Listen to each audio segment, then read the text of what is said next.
Antigua টেস্টের তৃতীয় দিনের খেলা অনুযায়ী 181 রানে পিছিয়ে থেকেই চতুর্থ দিনে মাঠে নামবে বাংলাদেশ। হাতে আছে মাত্র একটা উইকেট, ব্যাটিংয়ে তাসকিন আহমেদ আর শরীফুল ইসলাম। কিন্তু নির্ধারিত সময়ে খেলা শুরু হতেই দেখা গেল ভিন্ন একটা চিত্র।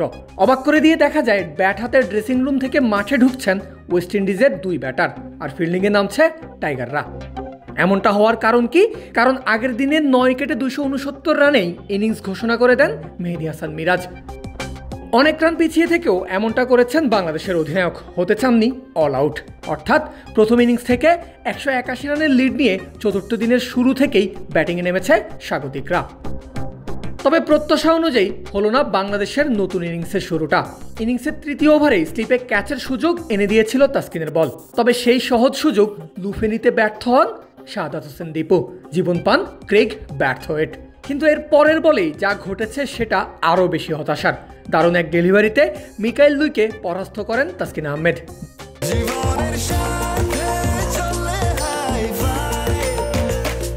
স্বাস্থ্যকর অল টাইম হানিকম, সব সময় অল টাইম হেলদি লাইফ।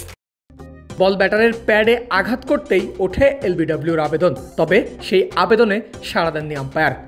এরপর আর রিভিউও নেয়নি বাংলাদেশ। কিন্তু পরে রিপ্লেতে দেখা যায় বল লুইয়ের ব্যাটে স্পর্শ করেনি মোটেও। এরপর বল ট্র্যাকিংয়ে আরও স্পষ্ট হয় ডেলিভারিটি আঘাত করত লেগ স্টাম্পে, অর্থাৎ পরপর 2 বলে 2টা সুযোগ হাতছাড়া করেছে টাইগাররা। তবে রিভিউতে সুযোগ নষ্ট করলেও মিকাইলকে বেশিক্ষণ টিকতে দেননি তাসকিন। একাধিক মিসের পরেও আদায় করে নিয়েছেন নিজের উইকেট। প্রথম ইনিংসে 97 রান করা ক্যারিবীয় ওপেনার এবার ফিরলেন 8 রানে। ক্যাচ নিয়েছেন লিটন কুমার দাস। 25 রানে প্রথম উইকেট হারালো ওয়েস্ট ইন্ডিজ। টানা 2 মিসের পর তাসকিন নিলেন টানা 2টা উইকেট। এবার তার শিকার কেসি কার্টি। অফ স্টাম্পের একটু বাইরের বল কেসির ব্যাটের কানায় লেগে চলে যায় থার্ড স্লিপে। সেখানে কোনো ভুল করেননি মাহমুদুল হাসান জয়। 35 রানে দ্বিতীয় উইকেটের দেখা পায় বাংলাদেশ। এর পরের ওভারেই তাসকিনের সঙ্গে যোগ দিয়েছেন শরীফুল ইসলাম। প্রথমবার জীবন পাওয়া ব্র্যাথওয়েটকে ফিরিয়েছেন তিনি।